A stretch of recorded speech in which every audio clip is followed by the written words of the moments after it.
Laing po. Sakaling maligaw kayo sa gubat, pwede nyo po itong kainin. Ang tanggal ng gutom. Tumutubo po ito sa gubat. Matatagpuan nyo po ito sa gubat. Sakaling maligaw kayo, makikita kayo ng ganito, pwede nyo pong kainin. Basta wag nyo lang dunukin yung buto para hindi kayo ma-constipated. Kulaing. Masarap po. Kain po tayo.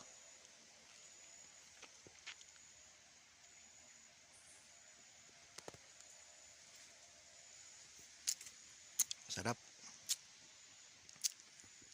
Ito lang po muna. See you in my next vlog. Please subscribe to my channel.